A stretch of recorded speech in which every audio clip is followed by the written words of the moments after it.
Space से comet मानव जाति को खत्म करने के लिए तेजी से पृथ्वी की तरफ आ रहा था, जिसकी टक्कर से पूरी मानव जाति का सफाया हो जाएगा। कुछ साइंटिस्टों की टीम उस कॉमेट को रोकने के लिए उसकी सरफेस पर जाती है। क्या वो लोग धरती को बचा पाएंगे? जानते हैं इस वीडियो में, पर पहले वीडियो को लाइक करके चैनल को सब्सक्राइब कर दे। तो कहानी की शुरुआत में हम टीनेजर लियो और सारा को देखते हैं, जो कि एक एस्ट्रोनॉट होते हैं और वो टेलीस्कोप की मदद से तारों को देखकर उनके नाम लिख रहे होते हैं। तभी लियो को उन तारों के बीच में एक अजीब सा तारा दिखाई देता है, जिसके बारे में उसे कुछ भी पता नहीं होता। लियो इस बारे में अपने प्रोफेसर से भी पूछता है, लेकिन वो भी उसे इस तारे के बारे में नहीं बता पाते। इसलिए वो लियो को इस तारे के फोटो को एक दूसरे एस्ट्रोनॉट डॉक्टर मार्कस के पास भेजने के लिए कहते हैं। लियो ऐसा ही करता है। इसके बाद जब मार्कस उस फोटो को देखते हैं तो हैरान रह जाते हैं, क्योंकि वो कोई तारा नहीं बल्कि एक बहुत बड़ा कॉमेट था, जो तेजी से धरती की तरफ ही बढ़ रहा था। लेकिन फिर भी वो कॉमेट धरती से लाखों किलोमीटर दूर था। उसे धरती तक पहुंचने में अभी भी 1 साल तक का वक्त लग जाएगा। इसलिए मार्कस फौरन ही इस इंफॉर्मेशन को एक डिस्क में सेव करके उसमें अपना नाम और लियो का नाम लिख देते हैं। वो इस बारे में गवर्नमेंट अथॉरिटी को बताने के लिए निकल पड़ते हैं, लेकिन रास्ते में उनकी गाड़ी का एक्सीडेंट हो जाता है और वो मर जाते हैं। अब आगे हम इस एक्सीडेंट के 1 साल बाद का सीन देखते हैं, जहां एक जेनी नाम की रिपोर्टर को गवर्नमेंट सिक्योरिटी के एक खास आदमी एलन के बारे में पता चलता है, जिन्होंने हाल ही में अपना इस्तीफा दे दिया है। लेकिन जेनी को शक होता है कि इसके पीछे कुछ और ही कहानी है। वो एलन से मिलने जाती है। वो उनके घर के बाहर बहुत सारे खानों का सामान देखती है। ऐसा लगता था जैसे एलन कहीं जाने की तैयारी कर रहे हैं। जेनी एलन से कहती है कि मुझे पता है कि तुम्हारे डिपार्टमेंट में ऐसी बहुत सारी खुफिया लाइन है जिसे तुम डायरेक्ट प्रेसिडेंट से बात करते हो, और जो तुमने अपना इस्तीफा देने की वजह बताया है कि तुम्हारी वाइफ बीमार है, वो सब झूठ है। जेनी एलन को धमकी देती है कि वो इस बारे में पूरी दुनिया को बता देगी। वो धमकी देकर चली जाती है, लेकिन रास्ते में जेनी की गाड़ी को कई दूसरी गाड़ियां घेर लेती है। दरअसल ये लोग FBI से होते हैं और जेनी को उनके साथ जाना ही पड़ता है। उसे वो लोग एक अनजान घर में लेकर जाते हैं, जहाँ जेनी की मुलाकात प्रेसिडेंट से होती है। वो जेनी से इस खबर को 2 दिन के लिए छुपाने को कहते हैं, क्योंकि उसके बाद वो एक प्रेस कॉन्फ्रेंस के जरिए इस खबर को सारी दुनिया को बताने वाले थे। बदले में वो व्हाइट हाउस में जो प्रेस कॉन्फ्रेंस होगी उसमें उसे सेकंड रो का लालच देते हैं, जिस पर जेनी मान जाती है, क्योंकि ये किसी भी रिपोर्टर के लिए बहुत बड़ी बात थी। उसके बाद हम प्रेसिडेंट की प्रेस कॉन्फ्रेंस को देखते हैं, जहां वो अनाउंस करते हैं कि हमारी धरती पर रोज कुछ न कुछ कॉमेट गिरते ही रहते हैं, लेकिन उनका साइज इतना बड़ा नहीं होता कि वो कुछ नुकसान कर सके। लेकिन अब एक पहाड़ जितना बड़ा कॉमेट लगातार धरती की तरफ बढ़ रहा है। वो कॉमेट धरती पर कुछ इसी तरह की तबाही मचाएगा, जिस तरह के सालों पहले डायनासोर तबाही की वजह से गायब हो गए थे, और इसी तरह इंसान भी गायब हो जाएंगे। लेकिन अभी ये कॉमेट धरती की तरह सूरज का चक्कर लगा रहा है। जब धरती और कॉमेट एक खास एंगल में पहुंचेंगे तो ये जरूर टकराएंगे। पिछले 8 महीनों से रशिया और अमेरिका इस दुनिया का सबसे बड़ा स्पेस स्टेशन बना रहा है, जो कि स्पेस में ही बन रहा है। 2 महीने बाद धरती से उस स्पेस स्टेशन में एक टीम जाएगी, जो उस कॉमेट को धरती पर आने से रोकने की कोशिश करेगी। प्रेसिडेंट यहाँ पर डॉक्टर मार्कस और लियो का भी नाम लेते हैं। वो बताते हैं कि सबसे पहले इस कॉमेट को इन्हीं दोनों ने देखा था। लेकिन डॉक्टर मार्कस अब इस दुनिया में नहीं है, लेकिन लियो अभी भी जिंदा है, जिसके बारे में किसी को कुछ नहीं पता। लेकिन लियो के बारे में हमें मार्कस के डिस्क की वजह से पता चला। इधर लियो भी इस न्यूज को टीवी पर ही देख रहा था।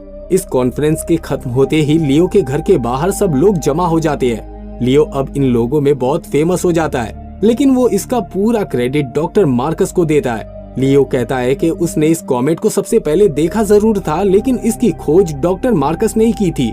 वहीं दिखाया जाता है कि एस्ट्रोनॉट की वो टीम कॉमेट के सरफेस पर पहुंच गई है।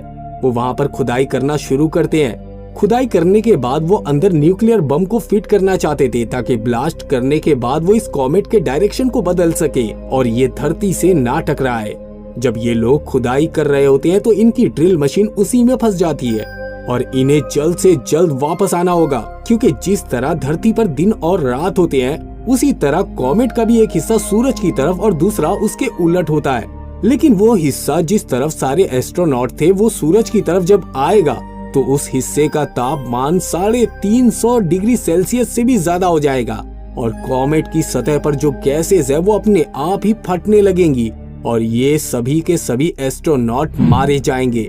ये किसी भी तरह करके वहां बम को फिट कर देते हैं। लेकिन अब कॉमेट का वो हिस्सा सूरज की तरफ आ चुका था, जिससे यहाँ पर बहुत ज्यादा गर्मी बढ़ जाती है और वहाँ मौजूद गैसेस फटना शुरू हो जाती है, जिसमें एक एस्ट्रोनॉट का चेहरा सूरज की तरफ हो जाता है, जिससे उसकी आंखें खराब हो जाती हैं क्योंकि यहाँ पर गर्मी और रोशनी बहुत ही ज्यादा थी। अब ये लोग किसी तरह करके अपने फ्लाइंग ऑब्जेक्ट तक पहुँचने की कोशिश करते हैं, लेकिन तभी एक एस्ट्रोनॉट के पैर के नीचे वाला हिस्सा फट जाता है, जिससे वो स्पेस में ही कहीं खो जाता है, जिसे अब वापस लाना इम्पॉसिबल था। इसलिए बाकी के बचे हुए एस्ट्रोनॉट किसी भी तरह करके अपने फ्लाइंग ऑब्जेक्ट में पहुंचते हैं। उसके बाद ये लोग कॉमेट में लगा हुआ न्यूक्लियर बम को ब्लास्ट करते हैं, लेकिन उनका ये मिशन भी फेल हो जाता है क्योंकि कॉमेट अब 2 टुकड़े में बंट चुका था, जिसमें एक टुकड़ा छोटा तो दूसरा बहुत बड़ा था और अब यही दोनों टुकड़े धरती से टकराने वाले थे। मिशन के फेल होने की वजह से अब प्रेसिडेंट भी परेशान हो जाते हैं, लेकिन उन्होंने ऐसे ही खराब हालात के लिए तैयारी कर रखी थी। वो सभी लोगों को एक अनाउंसमेंट के जरिए बताते हैं कि प्लान ए के फेल होने से पहले ही हमने प्लान बी को तैयार करके रखा था ताकि हम इस तबाही से बच सके। इसलिए हमने 10 लाख लोगों के लिए कई सारे अंडरग्राउंड सुरंग और गुफाओं में 2 साल के लिए खाने पीने का सामान और रहने का इंतजाम कर रखा है, क्योंकि पहले वो छोटा कॉमेट समुद्र में गिरेगा जिससे एक बहुत बड़ी सुनामी लहर उठेगी और दूसरे कॉमेट से तो पूरी की पूरी धरती ही तबाह हो जाएगी, लेकिन ये 10 लाख लोग बचे रहेंगे। और इस प्रोग्राम के लिए 2 लाख लोगों को पहले से ही चुन लिया गया है, जिसमें डॉक्टर्स, इंजीनियर्स और ऐसे ही खास लोग शामिल हैं। और बाकी 8 लाख लोगों का चुनाव लॉटरी सिस्टम के जरिए किया जाएगा। जिसकी उम्र 50 साल से ऊपर होगी उन्हें यहीं पर छोड़ दिया जाएगा। वहीं लियो की फैमिली को पता चलता है कि जिन 2 लाख लोगों को चुना गया है उसमें लियो की पूरी फैमिली शामिल है, क्योंकि लियो ने ही इस कॉमेट को सबसे पहले देखा था। उस वक्त वहाँ सैरा और उसकी फैमिली भी मौजूद होती है जिन्हें नहीं चुना गया था। अब लियो सैरा से कहता है कि अगर वो लोग शादी कर ले तो सैरा भी उसकी फैमिली का हिस्सा बन जाएगी और इस तरह उसका नाम भी इस लिस्ट में आ जाएगा। लेकिन सैरा अपने पेरेंट्स को छोड़कर नहीं जाना चाहती थी और उस पर लियो कहता है कि वो उसके पेरेंट्स के लिए नेशनल सिक्योरिटी से बात करेगा। इसके बाद लियो और सैरा शादी कर लेते हैं। कुछ दिनों के बाद जब एक बस उन्हें लेने के लिए आती है तो लिस्ट में सैरा का नाम तो होता है लेकिन उसके पेरेंट्स का नहीं होता, जबकि इस बारे में लियो ने पहले ही बात कर रखी थी, लेकिन फिर भी उनका नाम इस लिस्ट में नहीं था। इसलिए सैरा अपने पेरेंट्स के पास ही रुकने का फैसला करती है और ना चाहते हुए भी लियो सैरा को छोड़कर चला जाता है। उसके बाद अगली सुबह वो लोग सुरंग के पास पहुंच जाते हैं, जहां पर लियो जब ये देखता है कि उसकी फैमिली सेफ है तो वो सैरा को लेने के लिए चला जाता है। दूसरी तरफ प्रेसिडेंट को पता चल जाता है कि उस कॉमेट का छोटा टुकड़ा समुद्र में गिरने वाला है, जिससे इतनी बड़ी सुनामी लहर उठेगी कि जमीन का आधे से ज्यादा हिस्सा पानी से भर जाएगा। फिर उसके बाद जब बड़ा वाला हिस्सा धरती से टकराएगा, जमीन पर हर तरफ धुआं ही धुआं फैल जाएगा। सिर्फ वही लोग बच पाएंगे जो सुरंग और गुफाओं में होंगे। इधर जब लियो घर पहुंचकर देखता है तो सैरा जा चुकी थी, इसलिए वो उसे ढूंढते हुए सड़कों पर निकल जाता है, जहां लोग दुनिया के खत्म होने के डर से भाग रहे थे, लेकिन उन्हें जाना कहाँ है ये शायद उन्हें भी पता नहीं था। साथ ही वो लोग अब किसी भी रूल एंड रेगुलेशन को फॉलो नहीं कर रहे थे। इतने सारे लोगों की भीड़ में लियो को सैरा मिल जाती है, जहां सैरा के पेरेंट्स उसे लियो के साथ जाने के लिए मना लेते हैं। साथ ही वो सैरा को अपने छोटे भाई को साथ ले जाने को कहते हैं। फिर हमें वही एस्ट्रोनॉट दिखाई देते हैं जो ये फैसला करते हैं कि उनके पास जो 4 न्यूक्लियर बम बचे हैं, उस बम से वो उस कॉमेट के बड़े वाले हिस्से के इतने टुकड़े करेंगे कि जिससे धरती को कोई नुकसान ना पहुंचे। लेकिन उनके स्पेसशिप में इतना फ्यूल नहीं था कि वो अटैक करने के बाद दोबारा से धरती पर लौट सके। इसलिए अब ये सभी लोग धरती को बचाने के लिए अपनी जान की कुर्बानी देने का फैसला करते हैं। दूसरी तरफ जेनी का भी नाम लिस्ट में होता है, लेकिन वो अपनी जगह अपने दोस्त और उसके बच्चे को भेज देती है और खुद वो अपने पिता से बिगड़े हुए रिश्ते को सही करने के लिए चली जाती है ताकि वो जिंदगी के आखिरी पलों में उनसे माफी मांग सके। वो समुद्र के किनारे खड़े होते हैं, उन्हें देखते ही जेनी उनके गले लग जाती है।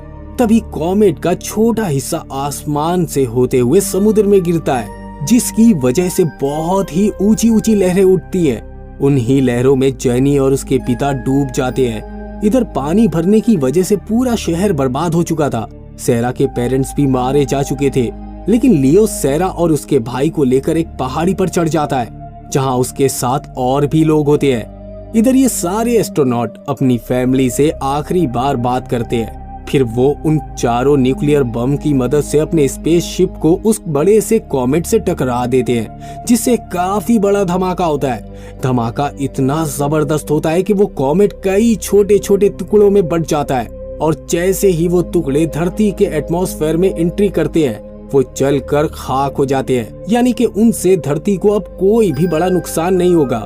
पहाड़ की चोटी से सैरा और लियो भी आसमान में होती हुई इस आतिशबाजी को देखते हैं। अगर ये कॉमेट धरती से टकरा जाता तो इस धरती की सारी चीजें, इंसान, जानवर, परिंदे सब खत्म हो जाते। जैसा कि डायनासोर धरती से हमेशा हमेशा के लिए गायब हो गए, लेकिन उन एस्ट्रोनॉट ने अपनी जान देकर धरती को बचा लिया था। शहरों में अब भी पानी भरा हुआ था, जो कुछ दिनों के बाद अपने आप चला जाता है।